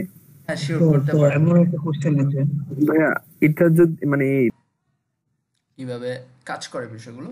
সো এসইউ যখন আমরা শিখে ফেলি, তার মানে কি যে আমরা আসলে একটা ওয়েবসাইটকে র্যাঙ্কে নিয়ে আসতে পার্টিকুলার বা কোনো একটা নির্দিষ্ট কিওয়ার্ডে একটা ওয়েবসাইটকে র্যাঙ্কে নিয়ে আসার মতো নলেজ আমরা বা স্কিল আমরা হয়ে যাই, তাই না? নলেজ পেয়ে থাকি এবং স্কিল হয়ে যায়, যেখানে আমরা মনে করি যে এই মুহূর্তে যদি আমি কাজ করি এবং আমি জানি কিভাবে একটা কিওয়ার্ড রিসার্চ করতে হবে এবং কোন ধরনের কিওয়ার্ড রিসার্চ করলে বা চয়েস করলে আমি এই একটা নির্দিষ্ট ওয়েবসাইটকে গুগলের ফার্স্ট পেজে নিয়ে আসতে পারবো। এবং এটাই কিন্তু আমাদের আলটিমেট গোল। আমরা যখন ফ্রিল্যান্সার হিসাবে কাজ করি মার্কেট প্লেসগুলোতে, তখন কিন্তু ক্লায়েন্টরা আমাকে বেসিক্যালি ঠিক এই কাজটার জন্য হায়ার করে, যে তুমি আমার এই বিজনেসটার জন্য ভালো কিছু কিওয়ার্ড সিলেক্ট করো, বা তুমি দেখো কি করতে হবে, দেখে আমার এই বিজনেসটাকে আলটিমেটলি কিওয়ার্ড কি, কম্পিটিটর অ্যানালাইসিস কি, এইসব আমি কিছুই বুঝি না। On page SEO of page আমি কিছুই বুঝি না। আমার যেটা দরকার সেটা হলো তুমি আমাকে গুগলের ফার্স্ট পেজে র্যাঙ্ক করিয়ে দাও। এই যে আমার কম্পিটিটর তারা এখানে র্যাঙ্ক করে আছে, সেই জায়গায় আমি র্যাঙ্ক করতে চাই। কোনো কথা শোনা যাচ্ছে না আপনার। আমার কথা আচ্ছা, এটা বলতেছিলাম, কে আসে এতক্ষণে, আসলে পরবর্তীতে আসলে সমস্যা। শুনেন, নেক্সট ক্লাস থেকে আমি 2:15 পরে কাউকে অ্যালাউ করবো না, ঠিক আছে? দেখেন, তো আমরা যেখানে ছিলাম, যেটা নিয়ে কথা বলতেছিলাম যে এসইও সার্ভিস প্রোভাইড করতে পারি। হ্যাঁ, তো এসইও আমরা যেহেতু এসইও এক্সপার্ট হিসাবে মার্কেট প্লেসে কাজ করব। হ্যাঁ, এবং ক্লায়েন্টের আলটিমেট গোল যেটা, ক্লায়েন্ট কিন্তু আপনার এই কিওয়ার্ড রিসার্চ, কম্পিউটার অ্যানালাইসিস বা আমরা যেগুলো শিখি website audit, on page of page, technical SEO, এগুলো কিছুই ক্লায়েন্ট জানে না। ক্লায়েন্ট বলবে যে আমার আসলে র্যাঙ্ক দরকার, আমার আসলে ফার্স্ট পেজে র্যাঙ্ক দরকার। সো তুমি আমাকে ফার্স্ট পেজে র্যাঙ্ক এনে দিতে পারবা কিনা আমার বিজনেসটা, সেটা আমাকে বলো। হ্যাঁ, সো এবং এটা একটা আমাদেরকে যখন হায়ার করে কোনো ক্লায়েন্ট, এবং ক্লায়েন্টের আলটিমেট গোল কিন্তু এইটাই হয়। আলটিমেট গোল কিন্তু আপনার এটাই হয়। তো সেই ক্ষেত্রে যেহেতু আমরা অন্য একটা বিজনেসকে র্যাঙ্কে এনে দেওয়ার মতো সক্ষমতা অর্জন করি এবং একটা বিজনেসকে র্যাঙ্কে এনে দিতে পারি, সেই ক্ষেত্রে হোয়াই নট যে আমরা কেন একটা ওয়েবসাইট নিয়ে আমরা কেন বিজনেস করব না? দিস ইজ মাই কোশ্চেন, এটা আমি সবাইকেই করি, যে আপনি অন্য একটা বিজনেসকে র্যাঙ্ক করে দিচ্ছেন এবং তাকে গুগলের ফার্স্ট পেজে এনে দিচ্ছেন, যার ফলে সে এখান থেকে লং টার্ম বেনিফিট নিচ্ছে। তাহলে আমি কেন বিজনেস শুরু করছি না? আমাকে তো বিজনেস শুরু করতে গেলে এখানে টাকার প্রয়োজন নাই, অনেক টাকা ইনভেস্ট করার প্রয়োজন নাই। আমার কি প্রয়োজন? আমার প্রয়োজন একটা ভালো ডোমেইন নাম প্রয়োজন, যেটার জন্য আমার 600 থেকে 800 টাকা খরচ হবে, এবং মোটামুটি লেভেলের একটা হোস্টিং দরকার, যেটার জন্য আমার 1500 থেকে 2000 টাকা খরচ হবে। এই 3000 টাকা খরচ করব, আর কন্টেন্টগুলো আমি নিজেই লিখতে পারি। যেহেতু মার্কেট প্লেসে কাজ করবো, আমি ধরে নিলাম যে আপনার ইন্টারমিডিয়েট লেভেলের ইংলিশ আছে, সো আপনি আপনার সার্ভিস সম্পর্কে লিখবেন, লিখে মোটামুটি একটা সাইট দাঁড় করাবেন, যেখানে আপনি এসইও সার্ভিস দেন, ফেসবুক মার্কেটিং সার্ভিস দেন, এই বিষয়গুলো লিখবেন, লিখে আপনার একটা সাইট দাঁড় করাবেন এবং সেটাকে এসইও করে আপনি র্যাঙ্ক করে ফেলেন। ক্লায়েন্টের কাজ করার পাশাপাশি আপনি আপনার একটা সাইট এসইও করে র্যাঙ্ক করে ফেলেন। তাহলে তো আপনাকে আর কোনোদিন মার্কেট প্লেসে ছোটাছুটি করতে হবে না। কারণ আপনি যখন একটা নির্দিষ্ট কিওয়ার্ডে আপনি র্যাঙ্ক করে ফেলবেন আপনার ওয়েবসাইটটা, দেখবেন মানুষ এসে, ক্লায়েন্টে এসে আপনাকে নক দিচ্ছে খুঁজে খুঁজে, তাদের প্রয়োজনে তারা আপনাকে খুঁজে নেবে। ওই যে আমরা যেটা বলছিলাম ইনবাউন্ড মার্কেটিং, এবং আপনাকে মেইল করছে, নক করছে, আপনার সার্ভিসের সম্পর্কে জানতে চাচ্ছে, আপনার সার্ভিসটা নিতে চাচ্ছে তারা, এবং সেইটাই কিন্তু আপনার একটা বিজনেস দাঁড় করে ফেলানো যায় খুব ইজিলি। কারণ যেহেতু আমি আদার্স বিজনেসগুলোকে হেল্প করছি র্যাঙ্কে নিয়ে আসার জন্য, তাদেরকে ট্রাফিক জেনারেট করার জন্য, কাস্টমার জেনারেট করার জন্য, তাহলে হোয়াই নট মাই বিজনেস, তাই না? সো আমরা কিন্তু চাইলে এসইও সার্ভিস প্রোভাইড করতে পারি আমাদের ওয়েবসাইটের মাধ্যমে, বুঝতে পারছেন? সো সেই ক্ষেত্রে আমি আমার নিজের একটা কোম্পানি না, তাহলে এই মার্কেট প্লেসগুলো সম্পর্কে আমরা জানলাম কিভাবে? এই মার্কেট প্লেসগুলোর কি কোনো ফিজিক্যাল অফিস আছে বাংলাদেশে? নেই তো, তাই না? জি না স্যার। আমরা জানলাম কিভাবে? আমরা কিন্তু এই মার্কেট প্লেসগুলোকে সম্পর্কে জানছি হলো ডিজিটাল মার্কেটারদের মাধ্যমেই, ডিজিটাল মার্কেটিংয়ের মাধ্যমেই। তাদের যে ডিজিটাল মার্কেটার তারা কি করছেন, তারা প্রতিনিয়ত তাদের যে প্ল্যাটফর্ম আছে সেটা প্রমোট করছেন এবং তাদের জন্য ক্লায়েন্ট নিয়ে আসতেছেন, তাই না? তাদের জন্য ক্লায়েন্ট নিয়ে আসতেছেন এবং তারা প্রতিনিয়ত প্রমোট করতেছে। তাহলে এই মার্কেট প্লেসগুলো টিকে রাখার জন্য ডিজিটাল মার্কেটের প্রয়োজন। সো আপনি বুঝতে পারতেছেন যে একজন ডিজিটাল মার্কেটারের ডিমান্ড কতটুকু, বা তারা কোন লেভেলে কাজ করেন, যে ফ্রিল্যান্স মার্কেট প্লেসগুলো টিকে রাখার জন্য ডিজিটাল মার্কেটের প্রয়োজন। তো আপনি যদি একজন ডিজিটাল মার্কেটার হয়ে যদি ফ্রিল্যান্স মার্কেট প্লেসগুলোতে মানে কাজ করার প্ল্যান করি লং টার্ম, তাহলে এটা আমাদের জন্য একটা হতাশার বিষয়। কারণ যে ফ্রিল্যান্স মার্কেট প্লেসগুলো টিকে আছে ডিজিটাল মার্কেটারদের উপরে ডিপেন্ড করে, সেই জায়গায় থেকে কাজ না করে আমি একটু ইউনিক কিছু করব, আমি হয়তো আমি নিজের বিজনেস শুরু করব বা এজেন্সি শুরু করব, আমার ওয়েবসাইটটাকে র্যাঙ্ক করাবো, যেখান থেকে আমি সার্ভিস সেল করবো, আমার নিজের সার্ভিস সেল করবো। কারণ ফ্রিল্যান্স মার্কেট প্লেসগুলোতে যখন কাজ করব, তখন যেটা হবে, তখন আমি যখন $1000 কাজ করব, তখন আমার থেকে 20% ফিস কেটে নিবে, $200 কেটে নিয়ে দেবে। বাট আমি যখন সরাসরি কাজ করব ক্লায়েন্টের সাথে, তখন কিন্তু আপনার এই ফিসটা আসবে। তারপরে সবচেয়ে বড় কথা হলো, ওয়ার্ল্ডের যেই পরিমাণ বিজনেস আছে, অর্থাৎ যে পরিমাণ বিজনেস আছে তার 4 থেকে 5% বিজনেস আপনার ফ্রিল্যান্স মার্কেট প্লেসগুলোতে আছে। আর 95% বিজনেসই আপনার মার্কেট প্লেস সম্পর্কে জানেই না, যে আপওয়ার্ক নামে একটা মার্কেট প্লেস আছে যেখান থেকে ফ্রিল্যান্সার হায়ার করা যায়, ফ্রিল্যান্সার নামে একটা মার্কেট প্লেস আছে যেখান থেকে ফ্রিল্যান্সার হায়ার করা যায়, কম দামে কাজ করানো যায়। আপনার ফাইবার নামে একটা মার্কেট প্লেস আছে যেখানে আপনার কম দামে কাজ করানো যায়। আমি আপনাদেরকে দেখাবো আপনাদেরকে, আপনারা দেখলে বুঝতে পারবেন যে ফাইবার মার্কেট প্লেসে আমি যে সার্ভিসটা আপনার $30-35 দিই, সেম সার্ভিসটি আমি মার্কেট প্লেসে বাইরে $200 সেল করি। হ্যাঁ, এবং আপনার মার্কেট প্লেসে যেটা হচ্ছে, যে সার্ভিসগুলো $10-15 সেল হচ্ছে, এই সার্ভিসগুলোই বাইরে আপনার $1000 এরকম প্রাইসে সেল হচ্ছে। এখন কারণ কি? কারণ হলো আসলে আমরা যখন তাদের কাছে রিচ করব, তাদের বিজনেস সম্পর্কে আমি যখন কথা বলবো, তখন আসলে তারা কিন্তু জানে না যে ফ্রিল্যান্স মার্কেট প্লেস বলতে কিছু আছে। তো তাদের সাথে কাজ করার একটা মজা হলো, আপনি যেভাবে তাদেরকে প্রাইসিংটা বলবেন, ওই প্রাইসের মধ্যেই তারা কাজ করবে, বুঝতে পারছেন? ওই প্রাইসের মধ্যেই তারা আপনার কাজ করবে, সেটা হলো বিষয়। তো কারণ তারা তো জানে না। আর ফ্রিল্যান্স মার্কেট প্লেসগুলোতে যেটা হয়, আপনি এখানে অনেক বড় বড় প্রজেক্ট নিয়ে বেশি কাজ করতে পারবেন না, কারণ এখানে যারা কাজ দেয় ম্যাক্সিমামই হলো ছোট ছোট কোম্পানি, ম্যাক্সিমাম হলো আপনার এজেন্সি। তারা অন্যদের থেকে কাজ নিয়ে আপনাকে দিয়ে কাজটা করায় দিচ্ছে। তো সেই ক্ষেত্রে আপনার আসলে, এবং তারা জানে যে কাজের ভ্যালু কত, সেক্ষেত্রে $10 কাজটা আপনাকে $8 দিয়ে করাবে, $10 দিয়েও করাবে না। কিন্তু ফ্রিল্যান্স মার্কেট প্লেসের বাইরে এই কাজগুলো ডিমান্ড আরও অনেক বেশি, বুঝতে পারছেন? সো আমাদেরকে একটু অলওয়েজ, আমরা যদি একটু ভিন্ন কিছু চিন্তা করতে চাই, তাহলে অবশ্যই অ্যাজ এ মার্কেটার হিসেবে আমাদের নিজেদের একটা ওয়েবসাইট থাকা দরকার। It can be agency website or it can be portfolio website. হ্যাঁ, একটা পোর্টফোলিও ওয়েবসাইট হলো আমাদের থাকা দরকার। কারণ হলো আমরা যেহেতু আপনার এসইও এক্সপার্ট হিসেবে কাজ করব। সো আমরা যখন মার্কেট প্লেসে যখন কাজ করব, ক্লায়েন্ট কিন্তু আমাদের থেকে প্রিভিয়াস কিছু কাজের স্যাম্পল চাবে, অলওয়েজ স্যাম্পল চাইবে। আমাদের যদি স্যাম্পল না থাকে, পোর্টফোলিও না থাকে, আমরা মার্কেট প্লেস থেকে কাজ পাবো না। এটা একদম সত্য কথা। কেউ দিবে না, বাংলাদেশেও কেউ দিবে না, ফরেনার দূরের কথা, ওরা তো আমাদেরকে চিনেই না। আপনি যদি সবাই আমরা চাই এক্সপিরিয়েন্স পারসন, যে আসলে আমি এমন একটা পারসনকে আসলে হায়ার করতে চাই, যেহেতু আমি টাকা দিয়ে হায়ার করব, যেন আমার বিজনেসটা সিকিউর থাকে, কোনো প্রকার প্রবলেম যেন ক্রিয়েট না হয়, আমাকে যেন কোনো প্রকার হ্যাসল নিতে না হয়। বুঝতে পারছেন?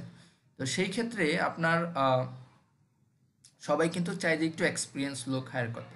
সো আমি যে এক্সপিরিয়েন্স সেটা কীভাবে বুঝবো? আমার যদি প্রিভিয়াস কাজের কোনো স্যাম্পল থাকে, তাহলেই আমি বুঝাতে পারবো যে আমি এক্সপিরিয়েন্স। সো আমরা যারা নিউবি, তারা আমরা কী করবো, তারা এই যে আমরা যে প্রত্যেক দিন ক্লাসগুলো করব, ক্লাসের পরে কিন্তু আমি হোমওয়ার্ক দিয়ে দিই। এই হোমওয়ার্কগুলো যদি আপনারা ঠিকঠাক মতো করেন, তাহলে আপনার পোর্টফোলিও রেডি হয়ে যাবে মার্কেট প্লেসে যাওয়ার আগেই। আর এই পোর্টফোলিওগুলো যারা রেডি করবেন, তারাই মার্কেট প্লেসে দ্রুত সাকসেস পাবেন। হ্যাঁ, সবাই আমরা এই জায়গাটা কিন্তু মানে গ্যাপ দিয়ে রাখি। সো এই জায়গাটায় গ্যাপ দেওয়া যাবে না, এই জিনিসটা খেয়াল রাখবেন। হ্যাঁ, সো যখন কোনো একটা জবে বিট করব, আমি যখন ক্লায়েন্টকে বলবো, ধরেন যে আমি এসইও এক্সপার্ট, আমার এসইও এক্সপিরিয়েন্স আছে, আমি কাজ করেছি আগে অনেকগুলো প্রজেক্টে, এরকম হাবিজাবি, হ্যাঁ, দেখে আমি বিট করে দিব, ক্লায়েন্ট কিন্তু বেসিক্যালি বিশ্বাস করবে না। বিষয়টা এরকম না যে ওই জবে শুধু আমিই বিট করছি, যে ক্লায়েন্ট আর কাউকে না পেয়ে সে আমাকে হায়ার করতে বাধ্য। সেম টাইম আরও 15 জন মানুষ এখানে বিট করবে, এবং এদের মধ্যে কেউ না কেউ কিন্তু তাদের প্রিভিয়াস কাজের স্যাম্পল দিয়ে, লিঙ্ক দিয়ে আপনাকে মানে বিট করবে। সো আমাদেরকে কিন্তু হায়ার করার সুযোগ নাই সেই ক্ষেত্রে, কারণ ওই যে বললাম নিবিতে একজন, সো সে কিন্তু সবার থেকে যাচাই বাছাই করে একজনকে হায়ার করবে। সো আমাদের যদি একটা পোর্টফোলিও সাইট থাকে, যখন আমি বলবো যে this is my portfolio site, you can check this, ঠিক আছে, তখন কিন্তু এখানে একটা এক্সট্রা ভ্যালু ক্রিয়েট করবে। বা আমার যদি একটা এজেন্সি থাকে, আমি কিন্তু তখন বলবো না আই এম ফ্রিল্যান্সার, আমি বলবো I am CEO of this company. হ্যাঁ, এরকম টাইপের বলবো। সো আমার ভ্যালুটা কিন্তু তখন অটোমেটিক্যালি বেড়ে যায়, পজিশনের সাথে ভ্যালু বেড়ে যায়। আপনার জবে আপনি যে জবগুলোতে বিট করবেন, সেগুলো রিপ্লাই পাওয়ার চান্স বেশি থাকবে। হ্যাঁ, এটাই স্বাভাবিক। এবং আপনি পোর্টফোলিও হিসাবে দেখাতে পারবেন যে দেখো, এটা আমার পোর্টফোলিও সাইট, আমি এটা র্যাঙ্ক করেছি কিওয়ার্ডে, এবং এটা আমার এই হলো কাজের এক্সপিরিয়েন্স, এই হলো ডকুমেন্টস। তখন কিন্তু আপনাকে ওরা হায়ার করতে মোটামুটি অনেকটাই বেশি ইন্টারেস্ট ফিল করবে। হ্যাঁ, সেই হিসাবে যেমন গ্রাফিক ডিজাইনারদের পোর্টফোলিও হলো আপনার, এরা বিভিন্ন যে কাজ করে সেগুলোকে বিহ্যান্স বা এরকম যে মার্কেট প্লেসগুলো, সেগুলোতে আপলোড করে রাখে। আর ডিজিটাল মার্কেটদের পোর্টফোলিও হলো একটা ওয়েবসাইট, যে ওয়েবসাইট, একটা পোর্টফোলিও ওয়েবসাইট বানাবে, ডোমেন নেবে, এটা নিজের নামেও হতে পারে, নো প্রবলেম, আপনার নিজের নামে নেন। তারপর আপনি এটাকে সুন্দর করে একটু ডেভেলপ করে আপনি তারপরে এখানে আপনি আপনার সার্ভিসগুলো বা আপনার নিজের সম্পর্কে একটু লেখালেখি করেন, তা এটাই ক্লায়েন্টকে দেখান, তাহলেও আপনি মোটামুটি কাজ পেতে আপনার অনেক বেশি হেল্প হবে। সো আমরা আসলে এই কোর্সে এটাও শিখবো যে ওয়ার্ডপ্রেসের বেসিক বিষয়গুলো, যে আমরা কীভাবে আমাদের যতটুকু প্রয়োজন ততটুকু কীভাবে মোটামুটি লেভেলের একটা সাইট আমরা ডেভেলপ করতে পারি। যেহেতু ডিজিটাল মার্কেটিং করতে গিয়ে সাইটের কাস্টমাইজেশনের বিষয়গুলো জানা লাগে, শিখবো, বাট আমরা কিন্তু এক্সপার্ট হব না এই ওয়ার্ডপ্রেস কাস্টমাইজেশনের উপরে, কারণ আমি নিজেও এক্সপার্ট না। আমাদের ডিজিটাল মার্কেটিং করতে গিয়ে যতটুকু প্রয়োজন ততটুকু শিখবো। হ্যাঁ, সো আপনারা এরকম একটা টার্গেট নিতে পারেন যে একটা ওয়েবসাইট কিনে হয়তো আপনি একটা পোর্টফোলিও সাইট দাঁড় করাবেন, যদি আপনার ফ্রিল্যান্সিং করার বা তার থেকে বেটার কিছু করার টার্গেট থাকে। তো এটা ছিল আমাদের আপনার সার্ভিস নিয়ে কথা, যে আমরা এসইও সার্ভিস দিতে পারি। হ্যাঁ, তারপরে করতে পারি যে বিভিন্ন সরাসরি কোনো কোম্পানির প্রোডাক্ট সেল করে দিতে পারি, কন্ট্রাকচুয়ালি প্রোডাক্ট সেল করে দিতে পারি। ধরেন অনেক কোম্পানি আছে, তাদের সাথে আমরা কন্ট্যাক্ট করতে পারি যে ভাই তোমার প্রোডাক্টটা আমি প্রমোশন করে দিব বা সেল করে দিব, সেটার জন্য তুমি আমাকে এত টাকা দিতে হবে। হ্যাঁ, সো এটা কিন্তু ম্যাক্সিমাম ক্ষেত্রে বেশি হয় ইউটিউবার যারা, বাংলাদেশের ইউটিউবার যারা, তারা কিন্তু এই কাজটা বেশি করে। দেখবেন যে বিভিন্ন কোম্পানির প্রোডাক্ট স্পন্সর করছেন।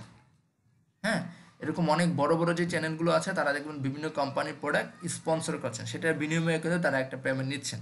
সো আমরা সরাসরি প্রোডাক্ট সেলিংয়ের সাথে কাজ করতে পারি এজ এ মার্কেটার, কারণ আমার যেহেতু আমি জানি কীভাবে প্রমোট করতে হবে, সো আমি তাদের সাথে কন্ট্যাক্ট করতে পারি, ভাই আপনার এই প্রোডাক্টটা আমি প্রমোশন করে দিব, সো আমার একটা ইউনিক ট্র্যাকিং লিঙ্ক থাকবে, এখান থেকে যতগুলো সেল পাবেন সেটার এত % কমিশন আমাকে দিয়ে দিবেন।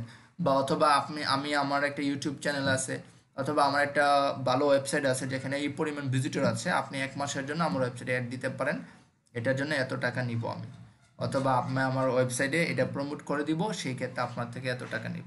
সো এইভাবেও কিন্তু সরাসরি প্রোডাক্ট সেলিংয়ের কাজ আমরা করতে পারবো। হ্যাঁ, সো এই হিসেবে আমরা কাজ করতে পারবো যদি আমরা ডিজিটাল মার্কেটিং শিখি।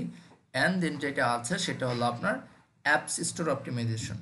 আমরা সবাই কিন্তু অ্যাপস ইউজ করি, তাই না? আমাদের প্রত্যেকেরই এখন অ্যান্ড্রয়েড ফোন আছে, আমরা ইউজ করি।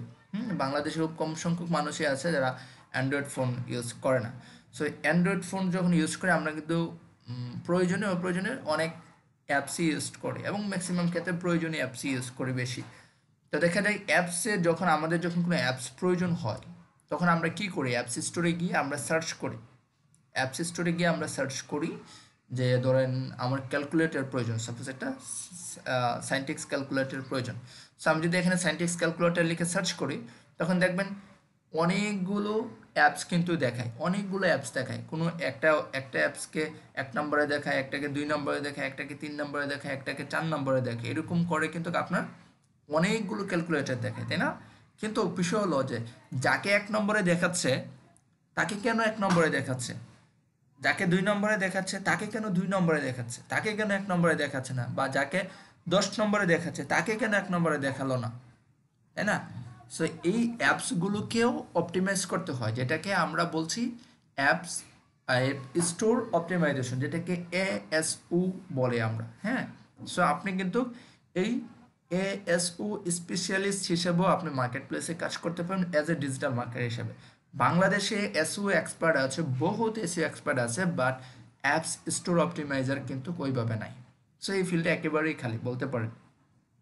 সো যদিও বাংলাদেশে অ্যাপসের তুলনায় ওয়েবসাইটের পরিমাণ বেশি, হ্যাঁ বাংলাদেশি, তো সেই ক্ষেত্রে এসইও মানে এক্সপার্টই বেশি, বাট অ্যাপস স্টোরের কিন্তু ওয়ার্ল্ড ওয়াইড চাহিদা অনেক বেশি। সো আমরা কিন্তু এখানে আপনার এই অ্যাপস স্টোর অপটিমাইজার হিসেবে কাজ করতে পারবো ডিজিটাল মার্কেটিং। হ্যাঁ, লাস্ট স্যার আমরা একটা প্রশ্ন। জি কিছু বলবেন? বলছেন।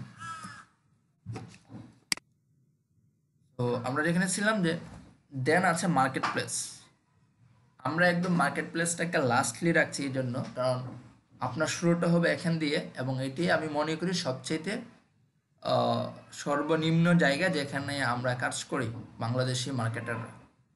উন্নত দেশের মার্কেটারগুলো দেখবেন, আমরা আমাদের কি মনে হয় যে এই ডিজিটাল মার্কেটার বা এসইও এক্সপার্ট কি শুধু বাংলাদেশে আছে, উন্নত দেশগুলোতে নাই? অবশ্যই কিন্তু আছে, তাই না? উন্নত দেশগুলোতে আরও বেশি আছে এসইও এক্সপার্ট, ডিজিটাল মার্কেটার। কিন্তু আপনি যদি আপওয়ার্ক মার্কেট প্লেসেই যান, ওখানে দেখবেন বাংলাদেশি এসইও এক্সপার্ট যদি থাকে 10,000, অন্য দেশে যদি থাকে 10,000, বাংলাদেশে পাইবেন 1 লাখ এসইও এক্সপার্ট। কারণ কি জানেন, আমরা আসলে নিজে আসলে কিছু করতে চাই না। তো বিষয়টা হলো যে এই জন্য আমি এটাকে সবাই নিচে রাখি। অন্য দেশেরা যেটা করে ওরা আপনার বিজনেস করে, আর আমরা যেটা করি আমরা ফ্রিল্যান্সিং করি। তো যাই হোক, আমাদের হয়তো ফ্রিল্যান্সিং করেই পোষায়, কারণ আমাদের যখন ডলারগুলো কনভার্ট হয়ে বাংলাদেশে আসে একটা হ্যান্ডসাম অ্যামাউন্ট আসে, যার জন্য আমরা হয়তো এখানে কমফোর্টেবল ফিল করি, এবং যে অ্যামাউন্টটা পাই সেটা আমাদের কাছে মনে হয় যে কাজের তুলনায় বেশি। তো যাই হোক, আমরা ফ্রিল্যান্সিং দিয়ে শুরু করব ক্যারিয়ারটা। অবশ্যই আমি আপনাদেরকে একটা বিষয় বলে রাখবো, সেটা হলো আপনি অনেক বেশি দিন সময় এখানে স্টে করিয়েন না ফ্রিল্যান্স মার্কেট প্লেসগুলোতে। ফ্রিল্যান্স মার্কেট প্লেসগুলো এরকম যে আপনার কোনো মাসে 1 লাখ টাকা ইনকাম হবে, কোনো মাসে 10,000 টাকা ইনকাম হবে, আবার কোনো মাসে গিয়ে আপনার কাজই পাবেন না। আপনি অলওয়েজ চেষ্টা করবেন যে ফ্রিল্যান্স মার্কেট প্লেসগুলোতে কাজ করার পাশাপাশি আপনার ব্লগিং বা অ্যাফিলিয়েট মার্কেটিং বা এজেন্সি টাইপের কাজ করার জন্য। হ্যাঁ, ওইটা আপনাকে অলওয়েজ ইনকাম দিবে, সেটা হলো বিষয়। তো একটা সময় গিয়ে ফ্রিল্যান্সিংটাকে পার্ট টাইম নেবেন, যে আমার সময় থাকলে আমি ফ্রিল্যান্সিং করবো, নাহলে করবো না। যেরকম আমি করি, যখন আমার সময় থাকে আমি ফ্রিল্যান্সিং করি, আবার যখন সময় থাকে না করি না। যেরকম লাস্ট 2 মাস ধরে কোনো ফ্রিল্যান্সিং করি না, কারণ ব্ল্যাক ফ্রাইডে গেছে, ক্রিসমাস গেছে, এই সময়টা কিন্তু প্রচুর সেল হয় ইউনাইটেড স্টেটে। ব্ল্যাক ফ্রাইডেতে প্রচুর সেল হয়, যেরকম বাংলাদেশে রোজার ঈদে যেরকম সেল হয়, ব্ল্যাক ফ্রাইডেতে এরকম সেল হয় ইউনাইটেড স্টেটে। এবং ক্রিসমাসে কিন্তু প্রচুর সেল হয়। সো এই 2 মাস কিন্তু আমি কাজ করি নাই মার্কেট প্লেসে, কারণ আমার দরকার নেই। আমি তখন আমার সাইটগুলো নিয়ে বেশি কাজ করেছি, আমার বিজনেসে বেশি সময় দিয়েছি। আবার এখন ফ্রি আছি, অর্থাৎ জানুয়ারি ফেব্রুয়ারি এই 2 মাস ফ্রি, কারণ এই ব্ল্যাক ফ্রাইডে ক্রিসমাসের পরে আপনার একটু কেনাকাটা কম হয়, যেরকম রোজার ঈদের পরে আমরা কেনাকাটা কম করি। তো বিষয়টা এরকম। তো এই 2 মাস আবার একটু ফ্রিল্যান্সিং করব, যদি কাজ পাই করব, না এতে টুকটাক সাইডের কাজই করব। হ্যাঁ, এরকম। সো একটা সময় আপনিও এইভাবে এই প্রসিডিউরটা চলে আসবেন। হ্যাঁ, কারণ ফ্রিল্যান্সিংয়ে আপনার, যদিও আমরা বলি ফ্রিল্যান্সিং আসলে মুক্ত পেশা, এটা আসলে ফ্রিল্যান্সিংটা অনেক ক্ষেত্রে মুক্ত পেশা না, বুঝছেন? মুক্ত পেশা না। বিশেষ করে আমরা যারা জব করি আমাদের জন্য আরও বেশি টাফ, কারণ আপনি সারা রাত ফ্রিল্যান্সিং করে কাজ বাজ নিয়ে আপনি সকালে উঠে আসলে অফিস করতে পারবেন না। সো আপনি যদি অ্যাফিলিয়েট মার্কেটিং করেন বা ব্লগিং করেন বা আপনি ইউটিউবিং করেন, কোনো একটা প্যাসিভ ইনকামের দিকে যান, তাহলে কিন্তু আপনি ইজিলি করতে পারবেন সেটা। কারণ আপনার সপ্তাহে 2 দিন বন্ধ আছে, শুক্র শনি। এই 2 দিন আপনি যদি কাজ করেন তাহলেও কিন্তু 2 দিনে যদি 10 ঘন্টা কাজ করেন 5 ঘন্টা করে, তাহলেও আপনার প্যাসিভ ইনকাম করার সুযোগ আছে। ব্লগিং করতে চাইলে সেটাও পারবেন। সো সেটা ইজিলি মেনটেন করা যায়, যেটা ফ্রিল্যান্সিং মেনটেন করা আসলে টাফ। সো ফাইনালি আসলে যেটা বলতে চাই যে অ্যাজ এ ডিজিটাল মার্কেটার আপনি আসলে anything online that actually require traffic, যেখানেই অনলাইনে একটা বিজনেস দাঁড় করানোর কথা আসবে, সেখানেই একজন ডিজিটাল মার্কেটারের নাম আসবে। বুঝতে পারছেন? যেখানে একটা বিজনেস অনলাইনে আসতে চাইবে, সেই অনলাইনে আসাটাই হবে একজন ডিজিটাল মার্কেটারের হাত ধরে। ঠিক আছে? সো আপনার ডিমান্ড হিউজ অপরচুনিটি আছে মার্কেট প্লেসে। সো একটা বেসিক বিষয় আমি আপনাদেরকে একটু বোঝাই, সেটা হলো how Google works. Google actually কীভাবে কাজ করে এটা আমাদেরকে একটু বুঝতে হয়। এই জন্য বেসিক বিষয় অনেকে আমরা জানি, আবার অনেকে হয়তো একটু বুঝি না। নর্মালি আমরা যখন কোনো একটা বিজনেসকে গুগলে নিয়ে আসতে চাই, একটা বিজনেস কিন্তু আসলে এমনিতে গুগলে আসে না। আমি যদি একটা ওয়েবসাইট বানাই, ওয়েবসাইটটা গুগল এমনিতেই লিস্ট করে ফেলতে পারবে না, যদি না আমি পারমিশন দিই। হ্যাঁ, তো সেই জন্য যেটা হবে যে আপনার যখন আমরা একটা ওয়েবসাইট বানাই, হ্যাঁ, তখন আপনার ওয়েবসাইটটাকে গুগলের লিস্টিং করতে হয়। ওয়েবসাইটটাকে গুগলে আপনার লিস্টিং করতে হয়। তো সেই ক্ষেত্রে আমরা যখন একটা ওয়েবসাইটকে গুগলে লিস্ট করি, তখন গুগলের ডেটাবেজে যখন এটা যায়, তখন গুগল যেটা করে, আমাদের বিজনেসের যে ক্যাটাগরি, সেই ক্যাটাগরি অনুযায়ী আপনাকে ক্যাটাগরাইজ করে ফেলে, বিজনেসটাকে ক্যাটাগরাইজ করে ফেলে। হ্যাঁ, সো ধরেন আমার ওয়েবসাইটটা web design and development related, অথবা ধরেন আমি একটু সহজভাবে বলি, ধরেন আমার ওয়েবসাইটে আমি হেলথ নিয়ে কথা বলি, যে শরীর কীভাবে ফিট রাখা যায়, এই বিষয়গুলো নিয়ে। যখন আমি গুগলে এটা ইন্ডেক্স করাবো, তখন গুগল ওই হেলথ নিশ বা ক্যাটাগরির উপরে বেস করে সেই ক্যাটাগরাইজ করে ফেলবে, তার ইন্ডেক্স সার্ভারে সেটা নিয়ে যাবে। হ্যাঁ, তো যেটা হবে যে যখন আমরা কোনো কিছু গুগলে সার্চ করি, তখন গুগলের বিভিন্ন স্পাইডার আছে, রোবট আছে, আর্টিফিশিয়াল ইন্টেলিজেন্স আছে। তারা কি করে, গুগলের যে ডেটাবেজ আছে, ডেটাবেজে নর্মালি সার্চ করে যে আসলে এই যে সার্চ কোয়ারির সাথে আপনার কোন ওয়েবসাইটটা বেশি ম্যাচ করে, এবং সে উইথিন ন্যানো সেকেন্ডের মধ্যে কিন্তু খুঁজে আমাদের মধ্যে ডেটাগুলো রিপ্রেজেন্ট করে।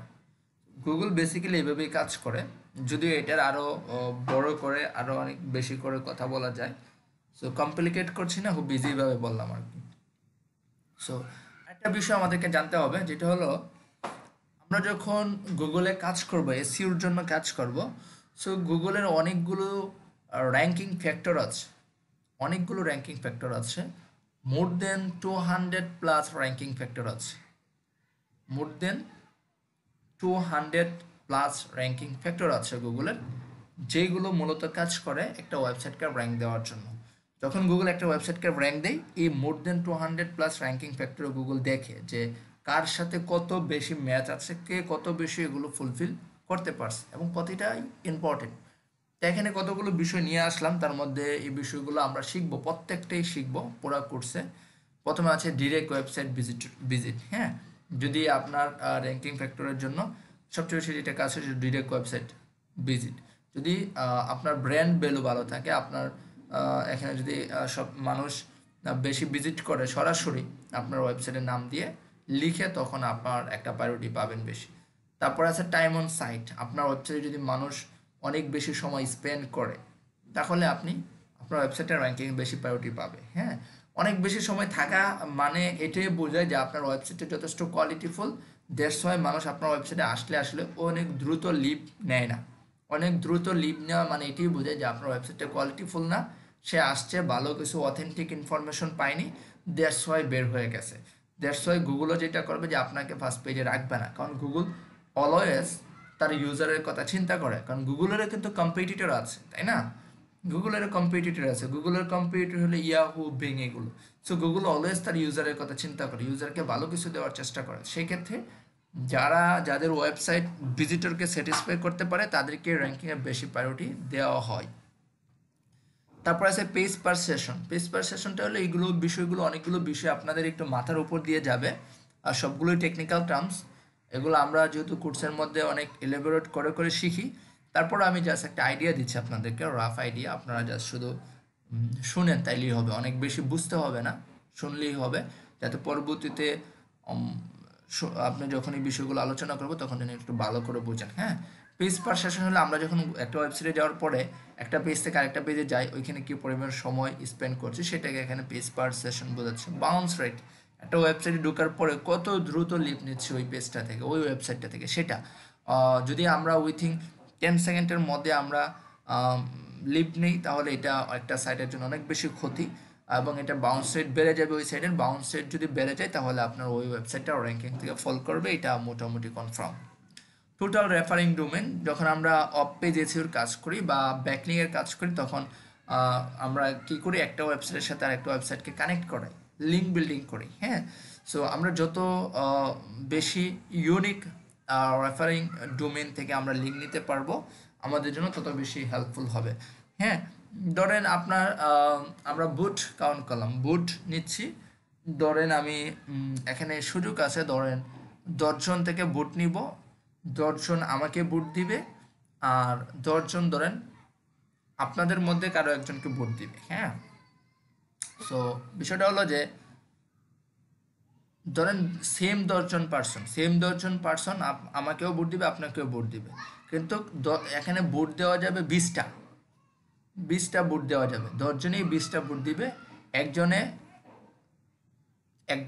একজনেই চাইলে 20টা ভোট দিতে পারবে, আবার 10 জনে মিলে 20টা ভোট দিতে পারবে। হ্যাঁ, তো দেখা গেল আমাকে যারা ভোট দিয়েছেন তারা 10 জনে মিলে 20টা ভোট দিয়েছেন, আমাকে একজনে 2টা করে দিয়েছে।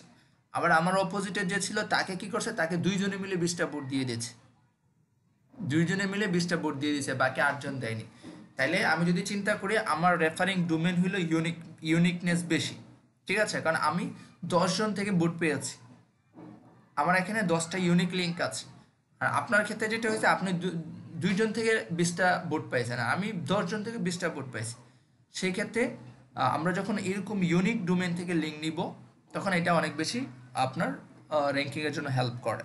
তারপরে টোটাল ব্যাকলিং, কি পরিমাণ ব্যাকলিং আছে, ব্যাকলিং বলতে লিঙ্ক বিল্ডিং বোঝাচ্ছি।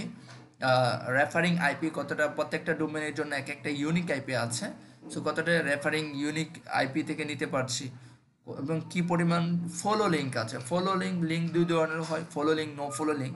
সো আপনার follow link, no follow link এত কিছু বোঝার দরকার নাই এখানে। আপনি ধরেন যত বেশি ফলো লিঙ্ক হবে, তত বেশি আপনার র্যাঙ্কিংয়ে প্রায়োরিটি পাবেন। কন্টেন্ট লেন্থ, ওই যে কন্টেন্ট নিয়ে একটু আগে কথা বলতেছিলাম, যে দামি কন্টেন্ট দিয়ে হবে কিনা, বা দামি কন্টেন্টগুলো নর্মালি লেন্থ ছোটো হয়, এগুলো দিয়ে হয় না, আমাদের লং কন্টেন্ট প্রয়োজন হবে, এবং ইউনিক কন্টেন্ট লাগবে, প্লাগরিজম ফ্রি কন্টেন্ট লাগবে, এবং হাইলি ইউজার ইন্টেন্ট কন্টেন্ট লাগবে। হ্যাঁ, এই ধরনের কন্টেন্টগুলো এসইও ইন্ডাস্ট্রিতে বলা হয় কন্টেন্ট ইজ কিং, ঠিক আছে, কন্টেন্টই সব। কন্টেন্ট ভালো তো আপনার ওয়েবসাইট ভালো, কন্টেন্ট খারাপ তো আপনার ওয়েবসাইট খারাপ, এক কথায়। তারপর ওয়েবসাইটের সিকিউরিটি অনেক ইম্পর্টেন্ট র্যাঙ্কিংয়ের জন্য, কারণ এখন দেখবেন প্রতিটা ওয়েবসাইট আপনার গেলেই দেখবেন HTTPS দেওয়া থাকে, সিকিউর লেয়ার সকেট লাগানো থাকে, হ্যাঁ। তো বিশেষ করে বাংলাদেশি গভর্নমেন্ট সাইটগুলোর ক্ষেত্রে আপনার বেশি হয় যে আপনার এই সিকিউরিটির অবস্থাটা অনেক খারাপ থাকে। সো এটা আসলে আনএক্সপেক্টেড। এবং এই সিকিউরিটি যদি এই HTTPSটা যদি না থাকে, অর্থাৎ সিকিউরিটিটা যদি না থাকে, তাহলে অনেক ইউজাররাই আপনার এখানে ভিজিট করে না, এবং গুগল ক্রোম দেখাবে যে এটা আনসিকিউর, এরকম দেখায় গুগল ক্রোম। দেখবেন যে এই সাইটগুলোতে আপনার HTTPS থাকে না। তারপর টোটাল অ্যাঙ্কর জিনিসটা লিঙ্কের সাথে রিলেটেড, বেশি কিছু বলবো না। মনে করেন যে ইউনিক অ্যাঙ্কর যত বেশি হবে আপনার র্যাঙ্কিংয়ে তত বেশি হেল্প করবে। তারপর keyword in anchor, keyword in body, ঠিক আছে।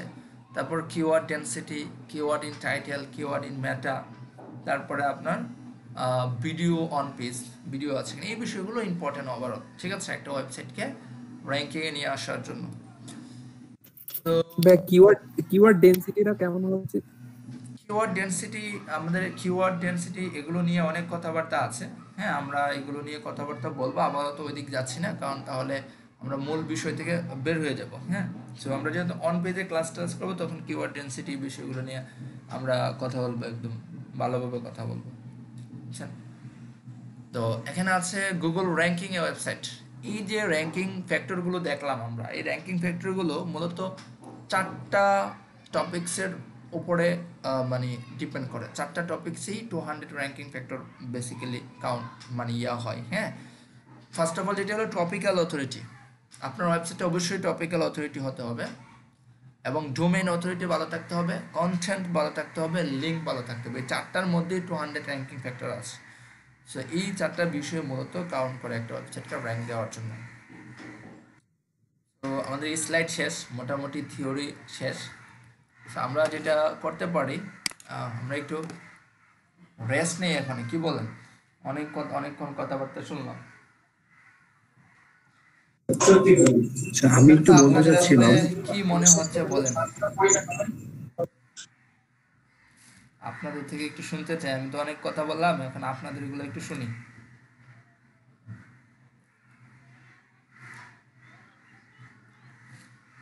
বলেন কি মনে হয় এসইও বিষয়গুলো?